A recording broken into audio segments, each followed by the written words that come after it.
My name is Ke Wang. I work here at Penn State Materials Characterization Lab. I'm going to talk a little bit about TEM.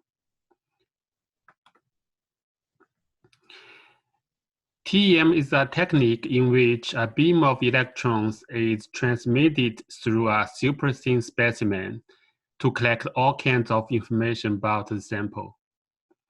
During the interaction of the electrons with the sample, some electrons can directly go through the sample. We call it a direct beam. The direct beam can produce images with contrast caused by mass, thickness, or crystal orientation differences. Also, after sample, some electrons are elastically scattered away. TM can use this part of the beam to form diffraction patterns. These diffraction patterns can give a lot of information about the crystal structures in the sample. Also, after the sample, some electrons will lose part of their energy. These electrons can be used for years, which can give elemental and chemical information about the sample. At the same time, during the interaction between the electron beam and the sample, a lot of X-ray can be generated. We can collect those signals to produce EDS spectra or EDS mapping. Most modern microscopes can perform both TEM and STEM. There are two different operation modes. TEM use broad parallel beam. After the sample, TEM use different lengths to form an image, or either full screen or CCD camera. But STEM mode, it uses a convergent electron beam or a probe. It quickly register the probe across the sample. Then STEM use different detectors to collect the electrons with different collection angles. Compared to TEM, STEM has some benefits. STEM images can have much better contrast, especially if you use the head-if detector. With the right collection angle, you can get a pure Z contrast. Also, the samples for STEM measurement can be a little bit thicker than TEM, so it makes the sample prep a little bit easier. Also, since STEM uses a tiny probe scanning across the entire sample rapidly, the beam damage is less. So naturally, STEM is a lower dose technique compared to TEM. If you want to do EDS or EOS mapping on your sample, you have to use STEM. You can even collect both EDS and EOS signals at the same time. Also, STEM images are easier to analyze. Usually in STEM images, what you see is what they are. It's pretty straightforward. But for TM images, you need to take a lot of things into consideration. Sometimes you have to do simulations to confirm the real structure. So because all these benefits, STEM technique is getting more and more popular these days. Under STEM mode, if you have powerful EDS detectors like SuperX, it has 4 EDS detectors surrounding the sample. You can get a nice elemental map within just a couple minutes. Here are the maps collected by using SuperX system. Collection time is about 5 minutes. We can clearly confirm there are nickel oxide particles outside of a carbon nanotube.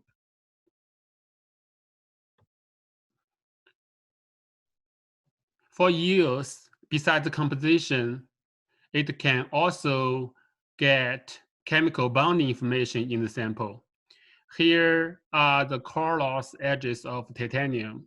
You can clearly see for different oxidation states or different chemical bonding, titanium edges can be at different energy and their edge shapes are different too.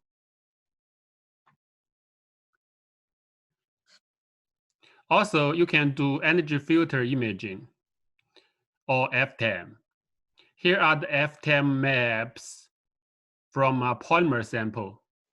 You can clearly see the sulfur-rich phase in the polymer sample. Of course, you can also do stem yields mapping. Although it usually takes longer time, the spatial resolution of yields mapping is much better than EDS mapping. So in general, TEM is a very powerful technique. It has various applications in different fields by providing information on structure features, shape, size, and crystal structures in the materials. Usually, TEM can give high-quality images with high spatial resolution. It has the highest magnification in microscope field. Also, by combining with EDS and EOS, TEM can provide chemical and chemical bonding and elemental information. However, TEM has some disadvantages too. First of all, the cost of TEM is relatively high. The instruments are expensive.